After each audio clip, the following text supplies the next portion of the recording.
नमस्कार दोस्तों, RP study point में आपका स्वागत है। दोस्तों मैं हूं रविंद्र पवार। दोस्तों आज की इस वीडियो में साइंस के टॉप 30 एमसीक्यूज क्वेश्चन लेके आया हूं जो कि मोस्ट इंपॉर्टेंट क्वेश्चन है जो कि प्रीवियस ईयर के एग्जामों में पूछे गए हैं। दोस्तों अगर क्वेश्चन स्टार्ट करने से पहले अगर आप चैनल पर नए हैं तो आप हमारे चैनल आरपी स्टडी पॉइंट को सब्सक्राइब करके और बेल आइकन को दबाइए जिससे आपको लेटेस्ट वीडियो के नोटिफिकेशन प्राप्त होते रहे। दोस्तों अगर आपको वीडियो अच्छा लगे तो आप वीडियो को लाइक जरूर करें। आइए दोस्तों स्टार्ट करते हैं फर्स्ट क्वेश्चन से। हमारा पहला प्रश्न है, निम्न में से कौन सा रोग संक्रामक नहीं है? तो इसका आंसर आ जाएगा ऑप्शन नंबर ए, जो कैंसर है ये संक्रामक रोग नहीं है। दोस्तों कैंसर कोशिका के अनियंत्रित वृद्धि को ही हम कैंसर कहते हैं। दोस्तों कैंसर के अध्ययन के लिए एक टेस्ट होता है जिसे हम बोलते हैं बायोप्सी टेस्ट। Biopsy test. इसके बाद है प्रश्न नंबर 2, किसे एलिफेटिक यौगिक का जन्मदाता कहते हैं? इसका आंसर आ जाएगा ऑप्शन नंबर बी, जो मीथेन है जिसे हम एलिफेटिक यौगिक का जन्मदाता कहते हैं। दोस्तों मीथेन जो गैस है इसे हम मार्स गैस भी कहते हैं। इसलिए मार्स गैस कहते हैं क्योंकि यह दलदल वाली भूमि में पाई जाती है, इसलिए हम इसे मार्स गैस भी कहते हैं। इसके बाद है प्रश्न नंबर 3, वाहित मल के किनारे किस प्रकार के वृक्ष लगाए जाते हैं? इसका आंसर आ जाएगा ऑप्शन नंबर बी, यूकेलिप्टस वृक्ष लगाए जाते हैं वाहित मल के किनारे। इसके बाद है प्रश्न नंबर 4, निम्न में से कौन वायु प्रदूषण के सूचक होते हैं? इसका आंसर आ जाएगा ऑप्शन नंबर ए, जो लाइकेन है ये वायु प्रदूषण के सूचक होते हैं। इसलिए लाइकेन को हम बोलते हैं एयर पॉल्यूशन इंडिकेटर। दोस्तों जिस स्थान पर वायु प्रदूषण अधिक होता है उस स्थान पर लाइकेन नहीं पाए जाते। दोस्तों लाइकेन जो है ये कवक प्लस शैवाल दोनों से मिलकर के बनते हैं। इसके बाद नेक्स्ट प्रश्न है, प्रोटीन की कमी से होने वाला रोग की पहचान कीजिए। जिसका आंसर आ जाएगा ऑप्शन नंबर डी, जो क्वाशियोरकर रोग है ये प्रोटीन की कमी से होता है। दोस्तों ऑप्शन नंबर ये है स्कर्वी, ये विटामिन सी की कमी से होता है। ऑप्शन नंबर जो बी है रतौंधी, ये विटामिन ए की कमी से होता है। और ऑप्शन नंबर जो सी है बेरी, ये विटामिन बी की कमी से होता है। महत्वपूर्ण है दोस्तों, आपको याद रखना है इनको। इसके बाद अब प्रश्न नंबर 6, पित्त किसके द्वारा स्त्रावित होता है? इसका आंसर आ जाएगा ऑप्शन नंबर बी, यकृत के द्वारा स्त्रावित होता है पित्त। दोस्तों पित्त जो है ये जमा होता है पित्ताशय में, परंतु स्त्रावित होता है यकृत के द्वारा। दोस्तों अगर हम बात करें यकृत, यह मानव शरीर की सबसे बड़ी ग्रंथि है। इसके बाद प्रश्न नंबर 7, लार में कौन सा एंजाइम पाया जाता है? इसका आंसर आ जाएगा ऑप्शन नंबर बी, जो टाइलिन एंजाइम है ये लार में पाया जाता है। दोस्तों टाइलिन के अतिरिक्त और एक एंजाइम होता है जिसे हम बोलते हैं लाइसोजाइम एंजाइम।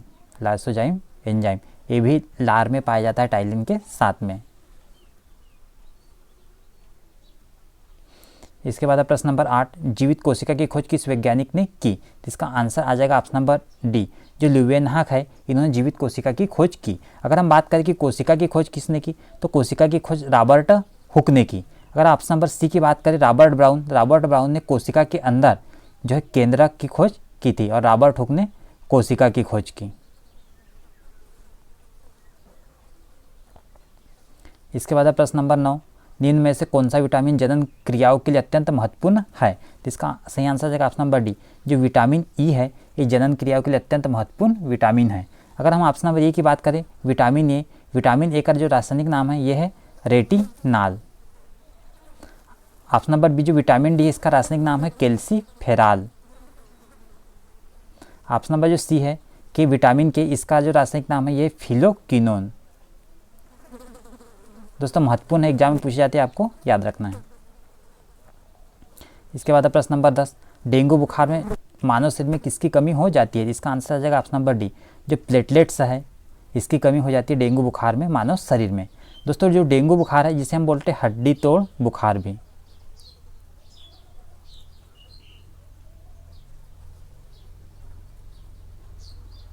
इसके बाद नेक्स्ट प्रश्न है प्रश्न नंबर 11, किसी वस्तु पर लगने वाले गुरुत्वाकर्षण बल को क्या कहते हैं? तो इसका सही आंसर है ऑप्शन नंबर ए, भार। किसी वस्तु पर जो गुरुत्वाकर्षण बल लगता है इसे हम भार कहते हैं। दोस्तों हम गुरुत्वाकर्षण बल की बात करते हैं F = G m1 m2/d square इसका फार्मूला होता है, जहाँ कैपिटल G को हम सार्वत्रिक गुरुत्वाकर्षण नियतांक कहते हैं। इसका जो मान होता है 6.67 × 10⁻11 न्यूटन मीटर स्क्वायर प्रति केजी का स्क्वायर इसका होता है।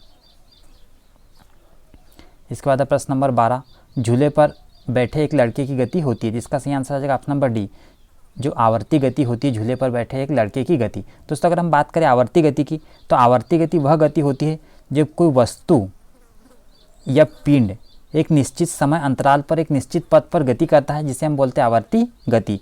जैसे अगर हम बात करें घड़ी की जो गति होती है ये भी आवर्ती गति होती है। इसके बाद प्रश्न नंबर 13, यदि एक साधारण लोलक की लंबाई बढ़ा दी जाए तो आवर्तकाल, तो इसका सही आंसर है ऑप्शन नंबर बी, बढ़ जाएगा। दोस्तों जो लोलक की लंबाई है ये आवर्तकाल पर निर्भर होती है। दोस्तों इसका फार्मूला जो है T=2π√L/G होता है। दोस्तों जो आवर्तकाल है इसकी लंबाई पर निर्भर करता है। दोस्तों अगर गुरुत्वीय त्वरण G का मान अगर हम घटा देंगे तो आवर्तकाल बढ़ जाएगा, क्योंकि ये इसके इन्वर्सली प्रोपोर्शनल होता है। इसके बाद प्रश्न नंबर 14, पृथ्वी के केंद्र पर पिंड का भार होता है, जिसका आंसर है ऑप्शन नंबर बी, शून्य होता है पृथ्वी के केंद्र पर पिंड का भार, क्योंकि पृथ्वी के केंद्र पर जो स्मॉल जी है गुरुत्वीय त्वरण इसका मान शून्य होता है इसलिए।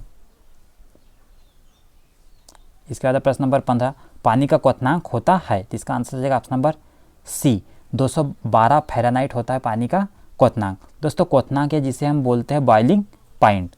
दोस्तों बॉइलिंग पॉइंट वह पॉइंट होता है जिस पर कोई द्रव गैस में बदल जाता है। दोस्तों अगर हम इसके सेल्सियस में बात करें तो सेल्सियस में होता है 100 अंश सेल्सियस है। अगर हम केल्विन की बात करें, केल्विन में होता है 373 केल्विन। इसके बाद प्रश्न नंबर 16, कैडमियम प्रदूषण किससे संबंध है, इसका सही आंसर है ऑप्शन नंबर डी, जो इटाई से संबंध है कैडमियम प्रदूषण। इसके बाद प्रश्न नंबर 17, जियो के नामांकन की 3 जगत प्रणाली की खोज किसने की, जिसका सही आंसर है ऑप्शन नंबर बी, जो हेकल है इन्होंने जियो के नामांकन की 3 जगत प्रणाली की खोज की। दोस्तों अगर हम 2 जगत प्रणाली की बात करें तो ऑप्शन नंबर ये जो कैरोलस लिनियस है इन्होंने जियो के नामांकन की 2 जगत प्रणाली की खोज की। ऑप्शन नंबर जो सी है कोपलैंड, इन्होंने 4 जगत प्रणाली की खोज की जियो के नामांकन के। जो R.H. व्हिटकर, इनका पूरा नाम था R.H. व्हिटकर, इन्होंने जियो के नामांकन की 5 जगत प्रणाली की खोज की थी। जो कैरोलस लिनियस है ये भी महत्वपूर्ण एग्जाम में पूछा जाता है, इन्होंने 2 जगत प्रणाली की खोज की थी।